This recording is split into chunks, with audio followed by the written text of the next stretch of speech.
deployment strategy. We have deployed more officers to the streets of Plainfield, including having a motorcycle deployment. We've maintained police patrols in hotspots and have partnered with the county and state law enforcement agencies. Now, there has been a decline in crime in the year 2006 from the year 2005. But I have been reminded by our law officials that during holiday season, crimes do spike.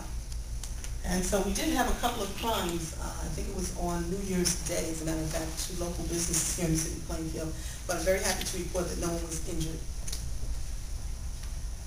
In 2006, there were over 51,000 911 calls that have been received by the Plainfield Police Department and serviced. 51,000. They also responded to over 44,000 calls for police assistance.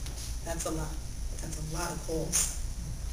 They've also obtained over $387,000 in grant funds to update our 911 system.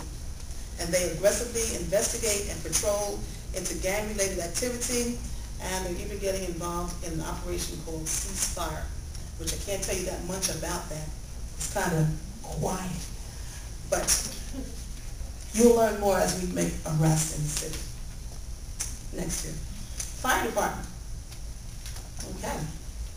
Just going to give you some numbers here for you to get an idea of what the Plainfield Fire Department is involved in. They've answered to 74 structure fires, 38 vehicle fires, 30 medical assists with EMS, 26 motor vehicle accidents, 40 extrications, that's within jaws of life, 160 responses to hazardous conditions, 200 public education sessions, and they also take education seminars to help themselves. They had another successful health/fire prevention fair. They've increased firefighter training, and they also are involved in a lot of community events, as with the police department and other entities in the city. The recreation department, they also had a toy drive and a holiday event for the kids in the city of Plainfield. You'll notice the picture at the bottom there. I don't see Rudy Davis here, but I got this call about, could you come over and bring a red dress with you? So I had a chance to play Mrs. Claus, which was a lot of fun. So I enjoyed that. So they're doing a great job too. Now, we're going to talk about a little bit of some people might think it's a controversial subject matter. It's about civil unions. And I've received telephone calls, email messages, and friendly questions in public. I'm certain that with the recent developments of the state level, on the state level, and with all the statewide publicity, several members of this community of Plainfield are wondering about their mayor's position on the subject. What's going up there right now? You see many flags representing many entities, but it's all about unity. We're all God's creations. We're all human beings, and thus should be treated accordingly. My decisions as mayor of this city should never be made on a personal level, but more on a fair and or business level. I have taken an oath of office, and I have taken that oath very seriously. I represent all of the people of Plainfield. I represent all facets of life. Clearly, there are many differences and many different beliefs among us.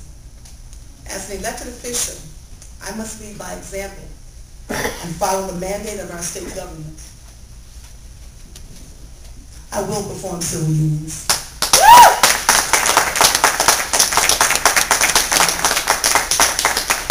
Thank you. To deny anyone of their rights, in my estimation, is a form of discrimination. As an African American female in this country, I know how it feels to be discriminated against, and I will not be a party to that. So for those of you who are understanding and flexible in your thinking, I appreciate your support.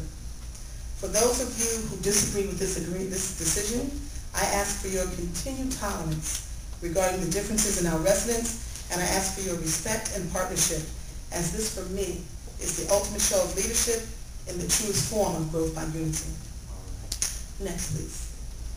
Now, this is our latest accomplishment.